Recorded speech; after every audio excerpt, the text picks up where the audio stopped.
So, nandito na naman ang inyong nakutsera ng Placer. So, biyahe na naman po tayo. Opo, nandito pa rin tayo sa Panay Island or sa Negros.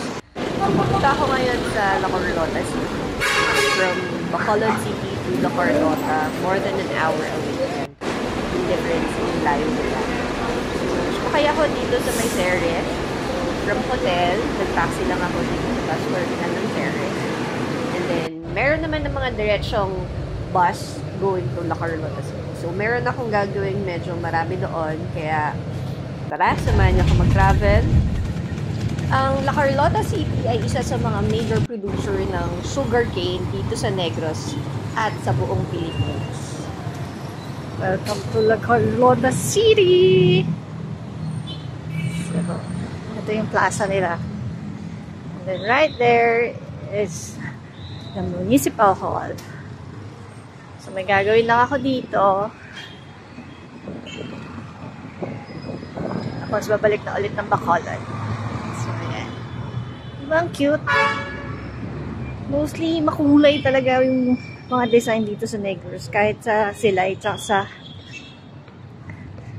Bacolod. Pati sa Bago, ganito yung mga style. Makukulay yung nilagay nilang mga Christmas decor. So, yan. Pasok muna tayo sa loob. Magtrabaho muna tayo. So, ayan yung itsura ng La Carlota City Hall. Kita nyo naman, makulay. At maraming decorative design.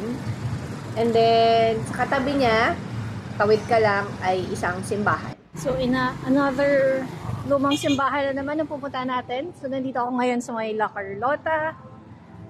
Ito yung simbahang luma. So, pare-parehas yung mga simbahan, no? Mga malalaking pintuan nung unang panahon. So, ito yung itsura niya.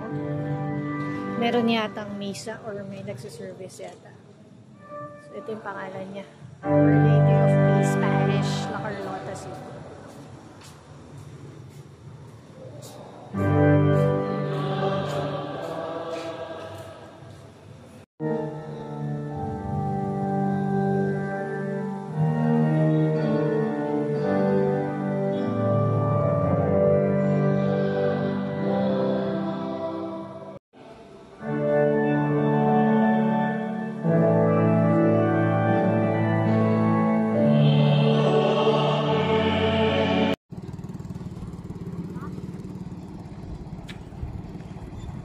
Buhay ng mga nagtatrabaho sa tubuhan.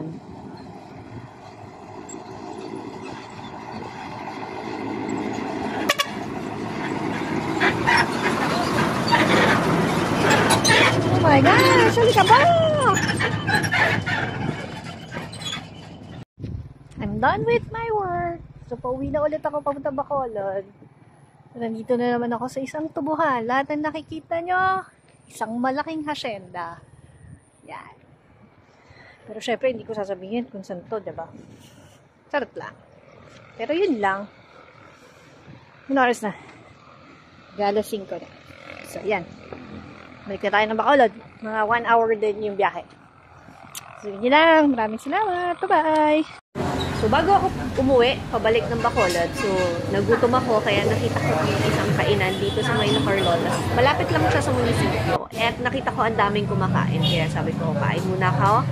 At isa sa mga specialty nila na sa menu nila is itong lapas batchoy. So, order ako ng overload na lapas batchoy. Nasa 120 lang yata siya.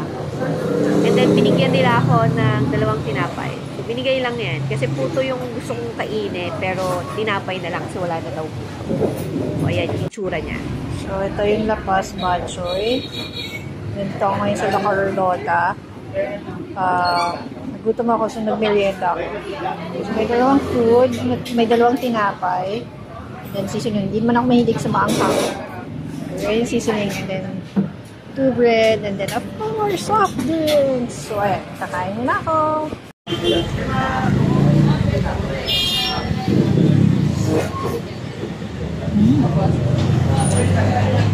meron siyang chicharon, liver, egg, chicken, what else? Marrow, bone marrow.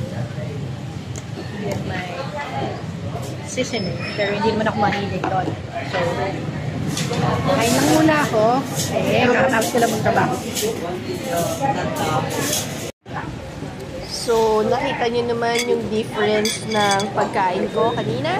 Yung bowl, punong-puno kanina. Ngayon, kalahati na lang. At medyo ubos na lahat ng laman. Sobrang sarap talaga ng batchoy dito sa Negros. Every time nandito ako sa Negros, lagi talaga ako kumakain ng batchoy. At pang ilang batchoy ko na po yan. Simula ng duration na nasa Negros ko.